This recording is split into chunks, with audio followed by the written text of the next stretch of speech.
বছরই আমরা দেখি যে ঈদের সময়টাতে আমাদের প্রচুর মানুষজন ঢাকা ছাড়েন এবং ঢাকায় আসেন। আমরা গত ঈদের যে ডেটাটা পেয়েছি, প্রায় 1.5 কোটি মানুষ ঈদের সময়টাতেই যাতায়াত করেছেন, ঢাকা থেকে গিয়েছেন এবং ঢাকায় এসেছেন, মোট 1.5 কোটির মতো। তো এটা স্বাভাবিক সময় থেকে অবশ্যই অনেক বেশি, এবং এমন আছে একদিনে 30 লক্ষ মানুষ যাতায়াত করেছেন। নাম্বারটা হিউজ। এই পরিমাণ ক্যাপাসিটি আসলে আমাদের সেভাবে নেই, সেজন্য সামলাতে স্বাভাবিকভাবেই করতে হয়। তবে যেই ধরনের অনিয়মগুলো বিগত সময়ে ছিল বা হতো, আমরা চেষ্টা করেছি গত ঈদে সেটা যথাসাধ্যভাবে কমিয়ে আনার এবং নিয়ন্ত্রণে আনার। আপনারা দেখেছেন যে আমাদের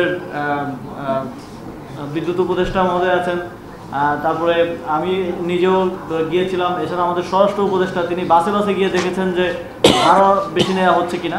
এবং এর বাইরেও যেই সংস্থাগুলো আছে তারাও মোবাইল কোর্ট পরিচালনা করেছেন, যাতে করে এই ঈদের সময়টা আমাদের নাগরিকদের জন্য, নাগরিকদের যাতায়াতের জন্য একটা ব্যাড এক্সপিরিয়েন্স না হয়, একটা ভালো এক্সপিরিয়েন্স যাতে আমরা দিতে পারি। ঈদ তো আসলে আনন্দের, সুতরাং যাতায়াতটা যেন আনন্দের সাথে হয় এবং কোনো খারাপ এক্সপিরিয়েন্স নিয়ে এই ঈদের ছুটিটা আমাদের জনসাধারণকে কাটাতে না হয়, সেটা নিশ্চিত করার জন্য চেষ্টা করেছি। তবে গত ঈদের থেকে আমাদের কিছু জিনিস উপলব্ধি আমাদের হয়েছে, যেই জায়গাগুলোতে আমাদের ল্যাকিংস ছিল, তারপরেও সেগুলো এবার আমরা আরও ভালোভাবে অ্যাড্রেস করার চেষ্টা করব।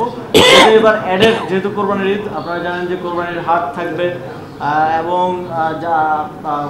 কোরবানির পশু যাতায়াত পরিবহন, তারপর দেখা যায় যে যারা কোরবানির হাটে পশু বিক্রি করেন তাদের টাকা পয়সা ছিনতাই হওয়ার মতো ঘটনাগুলো ঘটে থাকে সাধারণত।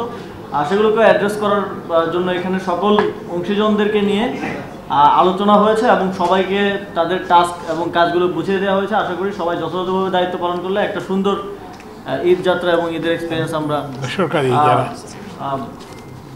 দিতে পারবো।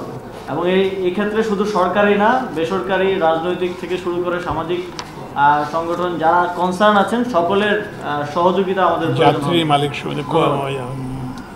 মালিক সমিতি, পরিবহন, এক্ষেত্রে পরিবহন মালিক সমিতি এবং যাত্রীদেরও মালিক শ্রমিক সমিতি এবং যাত্রীদেরও যে সংগঠনগুলো আছে, আপনাদেরও সহযোগিতা আমরা চাইবো। এবং যে কোনো ধরনের অনিয়ম কিংবা চাঁদাবাজি কিংবা যে কোনো ধরনের অভিযোগ আপনারা সংশ্লিষ্ট কর্তৃপক্ষকে দেবেন।